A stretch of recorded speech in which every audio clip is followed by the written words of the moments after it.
Ordinary morning. Darius Langston woke up to the hum of the city. The faint echo of car horns filtered through the cracked window of his small apartment in Westwood Heights, a neighborhood that carried more reputation than reality. He sat on the edge of his bed, rubbed his eyes, and glanced at the time. 7:12 a.m. He had plenty of time before his 9 a.m. job interview at the software startup across town. He stood, stretched, and moved through his morning routine.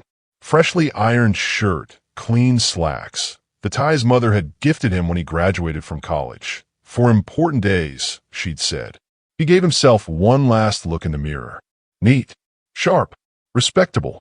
But Darius knew, deep down, that respectable didn't always matter when your skin was brown and your frame was tall and lean like his.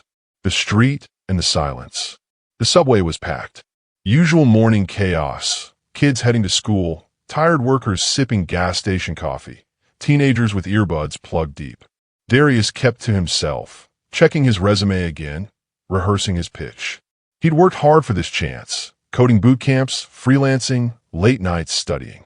At the Central Square stop, he hopped off and made his way above ground. Just a 10-minute walk to the building. That's when it happened. A shout. "Hey, you, stop right there." Darius froze.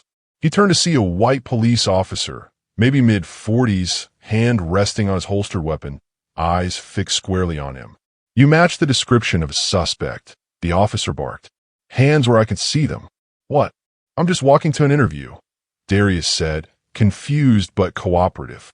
He raised his hand slowly. "Don't move," the officer shouted, voice louder now. People started watching. A woman pulled out her phone. A man stepped back instinctively. A second officer arrived, younger, uncertain. "Back up," he muttered. "The description." "What's the suspect's description?" Darius asked, heart hammering in his chest. "Tall black male, gray shirt, black pants," the older officer said flatly. Darius looked down at himself. Gray shirt, black pants. His mind raced. How many people in the city fit that description today? The officer stepped forward. "Turn around. Hands on the wall." "I didn't do anything." "Now." Before he could respond, the officer grabbed his wrist and pushed him roughly against the brick wall. Pain shot through Darius's shoulder. He heard murmurs from the growing crowd. The younger officer hesitated. "You sure this is him?" The senior officer shot him a look. "He ran when I called." "I didn't run," Darius muttered. "I stopped." His breath came short. Not from guilt, but fear. Real fear. Cell phones and sirens. People were recording now. Someone shouted, "Leave him alone." Another said, "He didn't do anything." One woman, clearly incensed, yelled, "You racially profiling him?" The senior officer ignored them, cuffing Darius and calling something into his radio. Suspect detained. Possible 10 to 16.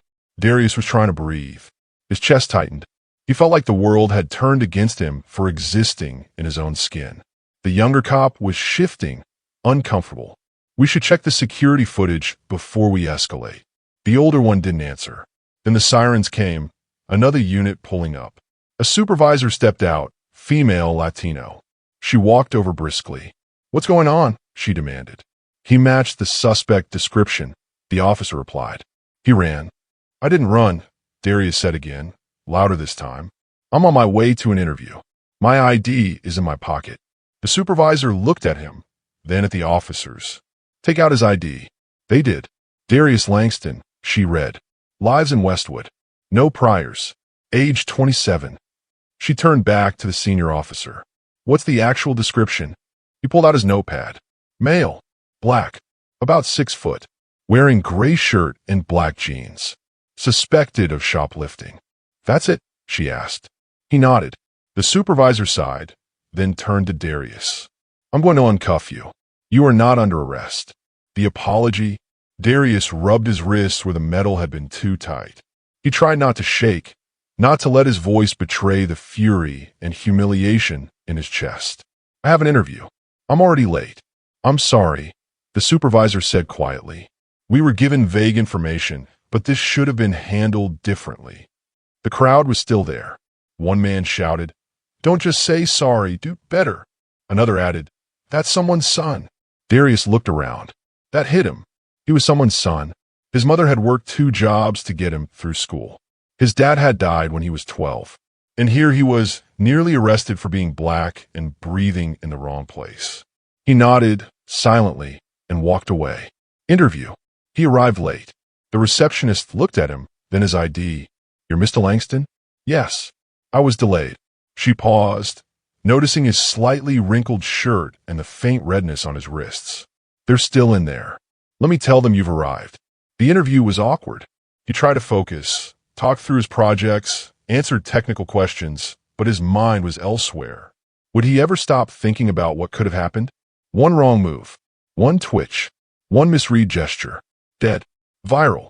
By the next day, the footage was all over social media. Innocent black man harassed on way to job interview. Hashtag after hashtag. People were angry, outraged. Some recognized Darius. He got texts from friends. News outlets reached out. He didn't answer any of them. He wasn't ready to be a story. He just wanted to be a man trying to live. Reckoning.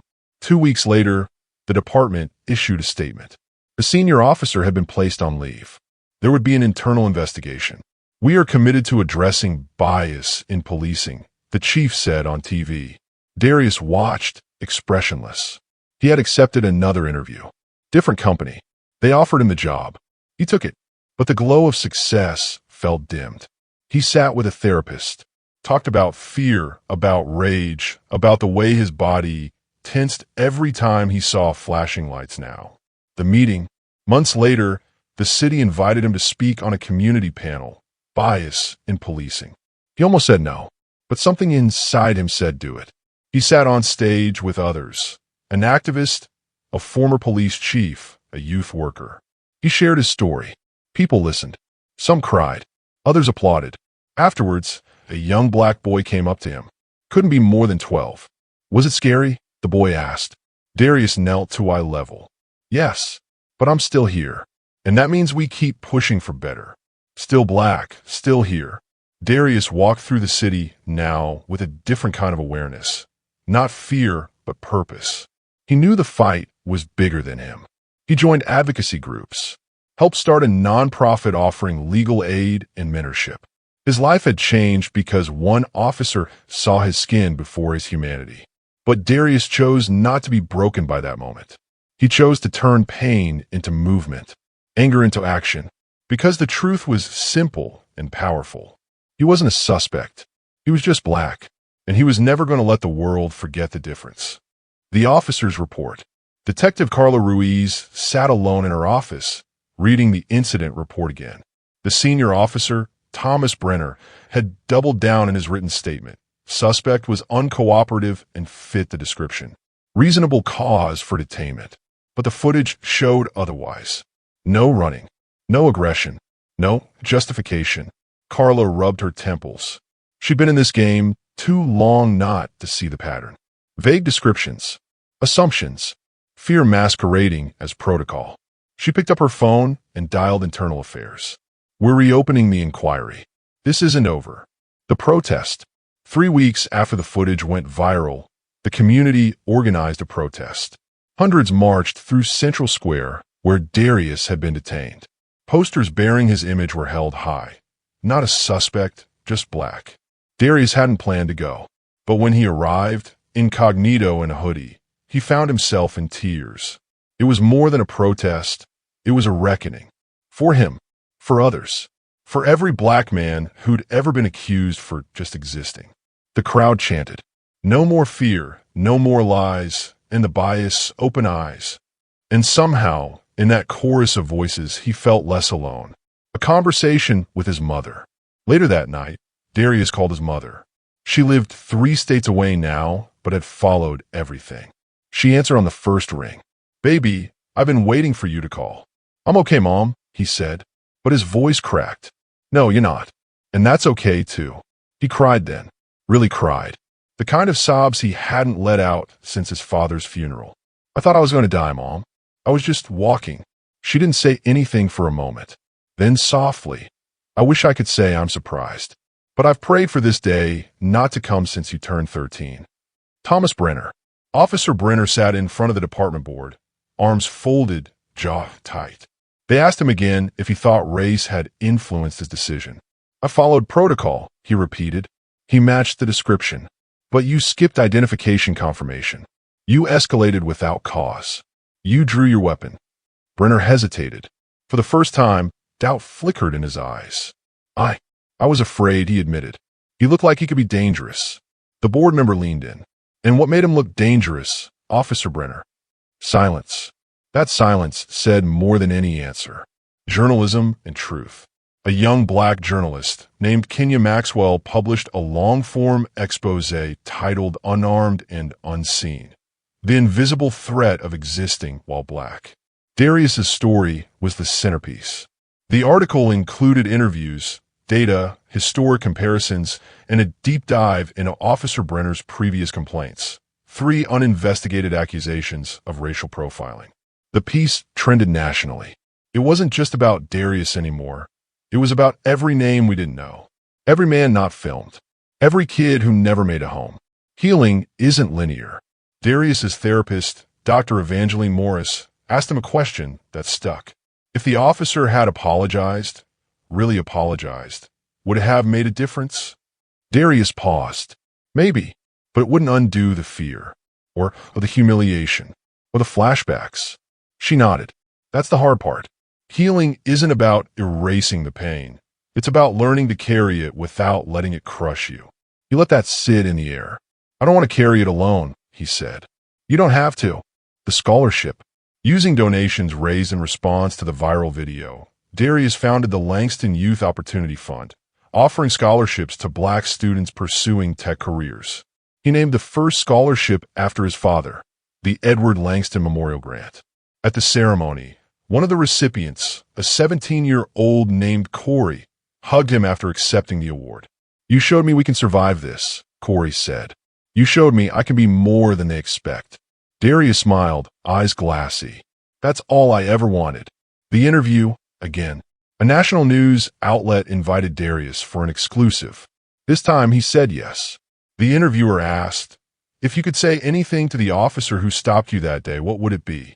Darius looked into the camera. "I'd say, I'm not your enemy. I'm your neighbor, your future, your equal. I'm not asking for special treatment, just fair treatment. And maybe one day, a world where we don't have to tell this story again and again." A letter from the officer. Months later, Darius received a letter. "Mr. Langston, I watched the footage. I've read the articles, and I've spent a lot of nights asking myself hard questions. You didn't deserve what happened to you. I failed you. I let fear guide me. I want you to know, from one human to another, I am sorry. I've stepped down from the force.